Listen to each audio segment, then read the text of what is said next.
Good morning बच्चों, कैसे हैं आप लोग? सभी अच्छे हैं और आशा करते हैं आप लोग सभी मेरे YouTube चैनल से आप लोग सभी को बहुत मज़ेदार रोचक जानकारियाँ मिलती होंगी। और आज हम लोग फिर से मुकेश सर ऑनलाइन क्लासेस पे मैं उपस्थित हुआ हूँ।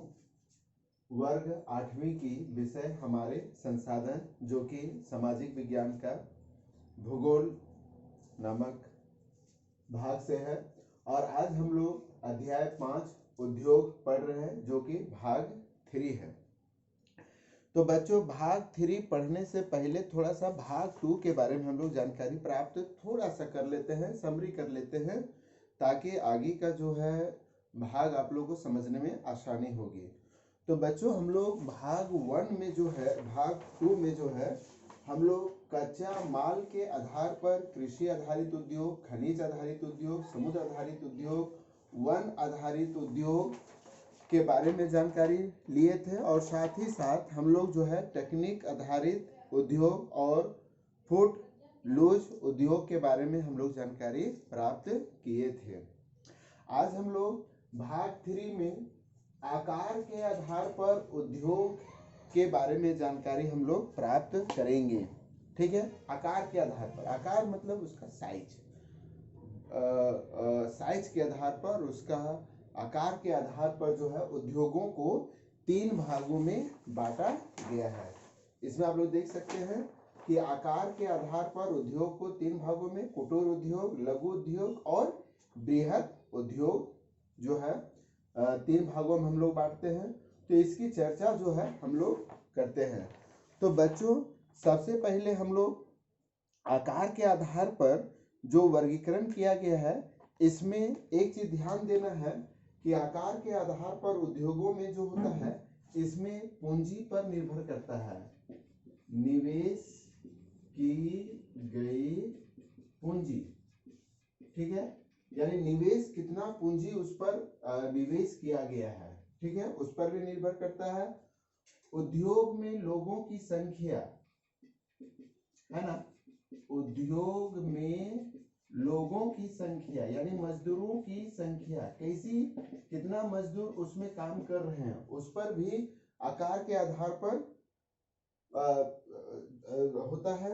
एवं उत्पादन की मात्रा, यानी उत्पादन कैसा हो रहा है, उत्पादन की मात्रा, है ना। तो ये 3 चीजें जो है, 3 चीजों के आधार पर जो है हम लोग इसका वर्गीकरण करेंगे। यानी निवेश की गई पूंजी, कितना पैसा उसमें निवेश किया गया है, उद्योग में कितने सारे लोगों को लगाया गया है, और उत्पादन की मात्रा, कितना उत्पादन हो रहा है, उसके आधार पर जो है हम आकार के उद्योगों के बारे में जानेंगे। तो सबसे पहला हम लोग का आ जाता है कुटीर उद्योग। ठीक है, कुटीर, ठीक है, ये नाम से ही रिलेटिव, नाम से ही हम लोग को समझ में आ जाता है। कुटीर का मतलब छोटा, है ना, यानी इसके अंतर्गत में जो कुशल कारीगरों के द्वारा कम पूंजी, देखिए, कम पूंजी एवं अधिक कुशलता से अपने हाथों से वस्तुओं का निर्माण किया जाता है, अपने हाथों में। ठीक है, हाथ से ही जो है कुटीर उद्योग में क्या करते हैं कि इसमें मशीन का कहीं कोई जरूरत नहीं लगता है। लोग, मजदूर या जो कुशल कारीगर होते हैं, वो हाथ के द्वारा ही जो है वह काम करते हैं। जैसे में क्या है कि टोकरी बनाना हो गया, टोकरी जो बुनाई होती है, तो अक्सर हम लोग देखते होंगे कि टोकरी जो है यह इस तरह से, देख रहे हैं यहाँ टोकरी बुनाई हो रही है। तो टोकरी जो बुना जाता है, उसमें जो है वह हाथों से काम किया जाता है, कम लागत में जो है कम लागत लगता है, कम खर्च उसमें किया जाता है, और इसमें लोगों की संख्या भी जो होती है वो सीमित होती है। ठीक है, ज्यादा लोग नहीं होते, 10, 8, 15, 20, उससे ज्यादा नहीं, है ना। और उत्पादन की मात्रा भी जो है इसमें ज्यादा नहीं होती है। उसके बाद मिट्टी के बर्तन हो गए, कुम्हार के यहाँ जाइएगा तो वहां पर जो है मिट्टी के बहुत सारे दिए हो गए, खपड़े हो गए, घड़ा हो गया, मटका हो गया, हंडी हो गई। तो ये सारी चीजें जो होती है बनाई जाती है। अचार मुरब्बा बनाने वाले, ठीक है, अचार मुरब्बा बनाने वाले उद्योग, तो ये सारे उद्योग जो है वह कुटीर उद्योग के रूप में जाने जाते हैं। ठीक है, क्लियर हो गया। कुटीर उद्योग यानी इसके अंतर्गत कुशल कारीगरों के द्वारा कम पूंजी एवं अधिक कुशलता से हाथों के द्वारा ही बनाया जाता है, तो इसे हम लोग कुटीर उद्योग कहते हैं। क्लियर हो गया। दूसरा हो गया लघु उद्योग। अब देखेंगे कि लघु उद्योग क्या है। इन उद्योगों में कर्मियों की संख्या, मतलब काम करने वालों की जो संख्या होगी वह कुटीर उद्योग से अधिक एवं बृहत उद्योग से कम होगी। ठीक है, कुटीर उद्योग से ज्यादा होगी और बृहत उद्योग से कम होगी। इसमें छोटी छोटी मशीनों का भी उपयोग किया जाता है। ठीक है, इसमें छोटी छोटी जो उद्योग होती हैं उसका भी जो है, छोटी छोटी जो मशीनें होती हैं उसका भी उपयोग किया जाता है। जैसे में हम लोग यहाँ पर देख सकते हैं कि रेशम उद्योग। ठीक है, तो रेशम जो हम लोग बनाते हैं तो उसमें भी जो है रेशम उद्योग में जो है रेशम बनाई में, हस्तकरघा उद्योग में, दिया सलाई उद्योग में, तो ऐसे बहुत सारे उद्योग होते हैं जिसमें कुटीर उद्योग से ज्यादा संख्या में और बृहत उद्योग से कम, और इसमें छोटी छोटी मशीनों का भी प्रयोग किया जाता है। तो वह हो गया लघु उद्योग। ठीक है, क्लियर हो गया लघु उद्योग। अब हम लोग देखते हैं सी में बृहत उद्योग, है ना।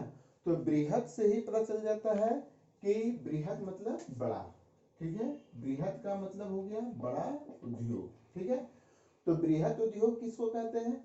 बृहत उद्योगों में पूंजी का अधिक निवेश तथा उच्च स्तरीय प्रौद्योगिकी का इस्तेमाल होता है। तो बृहत उद्योग में क्या होता है कि इसमें बहुत अधिक पूंजी की जरूरत पड़ता है, बहुत अधिक पैसों की जरूरत पड़ता है, और उसमें उच्च स्तरीय प्रौद्योगिकी यानी बहुत बड़े बड़े मशीनों का जरूरत पड़ता है ना। बड़ी संख्या में श्रमिक कार्य करते हैं, और बृहत उद्योग में बड़े श्रमिक यानी बहुत कुशल कारीगरों की जरूरत होती है, तथा वस्तुओं का उत्पादन भी बड़ी मात्रा में होता है। तो ज्यादा कुशल, ज्यादा मशीनों का प्रयोग, तो उसमें उत्पादन की जो भी मात्रा है वो भी बहुत ज्यादा होती है, तो उसे हम लोग बृहत उद्योग कहते हैं। जैसे में लोहा इस्पात उद्योग, भारी मशीन उद्योग, ऑटोमोबाइल उद्योग। ऑटोमोबाइल का मतलब हो गया कार, मोटर, है ना। ये सभी ऑटोमोबाइल के रूप में आते हैं, है ना। कार बनाने में, मोटरसाइकिल बनाने में, है ना, बहुत बड़ा बस बनाने में, तो ये सभी जो है ऑटोमोबाइल के रूप में जाने जाते हैं।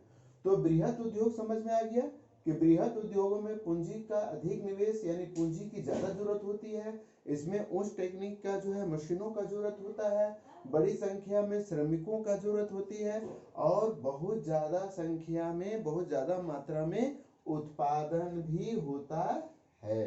तो इसे हम लोग बृहत उद्योग कहते हैं। तो इस प्रकार से हम लोग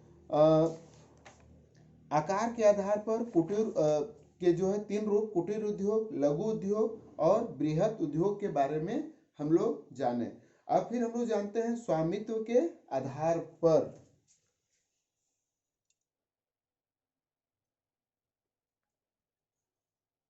आकार के आधार के बाद हम लोग देखेंगे स्वामित्व के आधार पर उद्योग के 4 प्रकार है। स्वामित्व के मतलब अधिकार के क्षेत्र में, है ना। बहुत ऐसे उद्योग हैं जो किसी विशेष व्यक्ति के द्वारा संचालित किए जाते हैं। ठीक है, स्वामित्व चाहे तो उसमें विशेष व्यक्ति रहता है या फिर सरकार के द्वारा जो उद्योग चलाए जाते हैं, जो उसका अपना एक वर्चस्व रहता है, अधिकार रहता है ना। तो स्वामित्व के आधार पर उद्योग के 4 प्रकार हैं, जो कि हम लोग चार्ट में देखे थे। पहला हो गया निजी क्षेत्र के उद्योग, दूसरा हो गया सार्वजनिक क्षेत्र के उद्योग, तीसरा हो गया संयुक्त क्षेत्र के उद्योग, और चौथा हो गया सहकारी क्षेत्र के उद्योग, जो कि हम लोग चार्ट में उद्योगों के वर्गीकरण में पढ़े थे। तो स्वामित्व के आधार पर हम देखते हैं, पहला आता है निजी क्षेत्र। तो निजी क्षेत्र के आधार पर हम लोग निजी क्षेत्र किसको बोलेंगे, प्राइवेट, है ना। निजी क्षेत्र के उद्योगों का स्वामित्व और संचालन एक व्यक्ति या व्यक्तियों के समूह के द्वारा किया जाता है, ठीक है, प्राइवेट तौर पर, है ना। तो इसमें कोई एक व्यक्ति या व्यक्तियों के समूह के द्वारा किया जाता है, उसे हम लोग निजी क्षेत्र कहते हैं, जिसको प्राइवेट सेक्टर एरिया भी कहा जाता है, ठीक है। जो प्राइवेट रूप से किया जाता है तो उसे हम लोग निजी क्षेत्र कहते हैं। तो सबसे बढ़िया उदाहरण हम लोग देख सकते हैं निजी क्षेत्र का, भारत का वस्त्र उद्योग। जो भारत का कपड़ा उद्योग है, वस्त्र उद्योग है, वह निजी क्षेत्र का उद्योग है, ठीक है। तो धीरे धीरे आप देखेंगे कि भारत में भी निजी क्षेत्र के उद्योग जो है वो बहुत प्रोग्रेस कर रहे हैं। प्राइवेट सेक्टर के जो उद्योग हैं वो बहुत ज्यादा प्रोग्रेस कर रहे हैं, ठीक है। जैसे कि हम लोग जो मोबाइल जियो है, रिलायंस है ना, तो ऐसे बहुत सारे उद्योग हैं जो निजी क्षेत्र के उद्योग है। क्लियर हो गया, जिसमें किसी एक व्यक्ति या व्यक्तियों के समूह का ही अधिकार रहता है, उसी के द्वारा वो संचालन होता है कि हमें उद्योग कैसे चलाना है, ठीक है। दूसरा आता है बी में, सार्वजनिक क्षेत्र यानी गवर्नमेंट सेक्टर, ठीक है। तो इनका स्वामित्व और संचालन सरकार के द्वारा होता है, यानी इसमें सरकार का ही जो है वर्चस्व रहता है, अधिकार रहता है, और उन्हीं के द्वारा जो है यह सेक्टर चलाए जाते हैं, तो उसे हम लोग सार्वजनिक क्षेत्र कहते हैं। जैसे Hindustan aeronautics limited, steel authority of India limited, या जैसे रेलवे हो गया, है ना। तो ये सभी सरकारी क्षेत्र के उपकरण हैं, ठीक है। तो सरकारी क्षेत्र का मतलब हो गया कि जो सरकार के द्वारा जो है संचालन किया जाता है। तीसरा है संयुक्त क्षेत्र। तो संयुक्त का मतलब हो जाता है मिलना, ठीक है।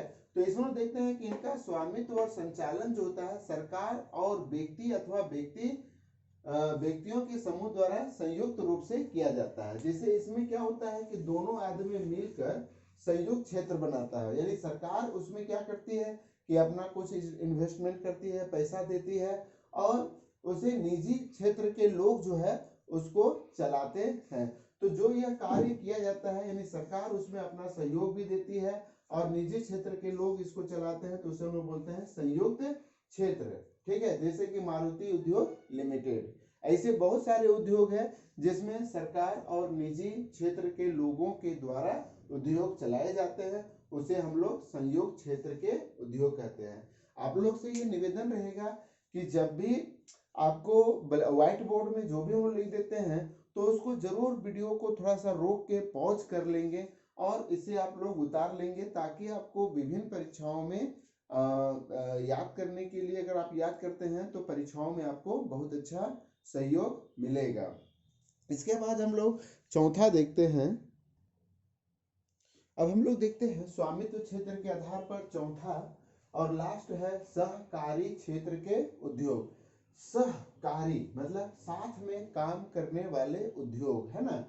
तो साथ में काम करने वाले उद्योग मतलब क्या हो गया, जैसे बहुत सारे उद्योग होते हैं जिसमें ऐसे उद्योगों का स्वामित्व एवं संचालन कच्चे माल के उत्पादक, है ना। यहाँ देखेंगे कच्चे माल के उत्पादक कौन, मतलब किसान। सहकारी का मतलब समझ जाना है कि कच्चे माल के उत्पादक या आपूर्तिकर्ता जो उसको डिवाइड देता है, जो उसको प्रोवाइड करता है ना। कामगारों जो काम करता है, या दोनों के द्वारा होता है। जैसे में मान लीजिए कि क्या होता है कि सुधा डेयरी को हम लोग लेते हैं, है ना। तो सुधा डेयरी क्या होता है कि उसमें जो किसान लोग दूध देते हैं, किसान जो है दूध गायों के द्वारा, भैंस के द्वारा जो है उसको क्या करते हैं कि लोग उसे जो फैक्ट्री होती है, मिल्क होता है, उसको दे देते हैं, और वह फैक्ट्री जो है वहां पर जो काम करने वाले लोग हैं वह उसे बनाकर और बेचते हैं। उसको बेचने के लिए भी अलग लोग हैं, सब वहां पर सेटिंग किया हुआ है ना। तो इसमें आप देखेंगे कि जो आपूर्ति करता है ना, दूध का जो आपूर्ति करके दे दिया है, तो उसका भी उसमें उसका पूंजी संचालन चलता है, पूंजी दिया हुआ है, निवेश किया हुआ है, ठीक है। और जो उसमें मुनाफा होता है, फायदा होता है, उसे जो कच्चे माल जो उत्पादक हैं, जो प्रोवाइड कर रहे हैं, या जो उसको आपूर्ति कर रहे हैं, या जो काम करने वाले लोग हैं, उसमें उसको बांट लिया जाता है। देखेंगे कि अगर आपके पिता डेयरी मिल्क, अगर डेयरी में अगर दूध देते होंगे तो कभी रेट ज्यादा हो जाता है, कभी रेट कम हो जाता है। तो इसका मुख्य वजह क्या है कि जब जो दूध का अगर ऊंचा दाम में बिका तो उसका जो फायदा होगा वो उस जो दूध दिया डेयरी में उसको भी बेनिफिट मिलेगा, ठीक है। और अगर लॉस हुआ या नहीं बिका तो उसका भी नुकसान जो है, जो दूध दे रहा है, जो किसान दूध पहुंचा रहा है डेयरी, उसको भी नुकसान उठाना पड़ेगा। तो सहकारी क्षेत्र क्या जो उद्योग होते हैं वो उसका संचालन जो होता है वो इस तरह से किया जाता है कि जो माल उत्पादक होते हैं, है ना, उत्पादकों का और कामगारों के बीच में एक दूसरे से सहकारी बनी रहती है, सहकारी साथ में काम करने का क्षेत्र, जैसे सुधा डेयरी तथा आनंद मिल्क यूनियन लिमिटेड। तो ये सारे चीज उद्योग हैं, ये सहकारी क्षेत्र के उद्योग हैं, ठीक है। तो इस तरह से हम लोग आज जो है आकार के आधार पर और स्वामित्व के आधार पर हम लोग उद्योगों के बारे में जाना। अब हम लोग नेक्स्ट वीडियो में देखेंगे उद्योगों की अवस्थिति को प्रभावित, यानी उद्योग जो है वो कहाँ पर और किस तरह से स्थापित किए जाते हैं, है ना, इसके बारे में हम लोग ध्यान से देखेंगे। आशा करते हैं कि आज का वीडियो आप लोग सभी बच्चों के लिए महत्वपूर्ण जानकारी साबित होगा, कारगर साबित होगा। आज हम लोग यहीं पर पढ़ाई को समाप्त करते हैं। आप लोग आसपास सफाई रखें, अपने से बड़ों का आज्ञा माने और नियमित रूप से अध्ययन और अध्यापन का काम करें। फिर मिलते हैं हम लोग नए वीडियो में, तब तक के लिए सभी को बहुत बहुत धन्यवाद।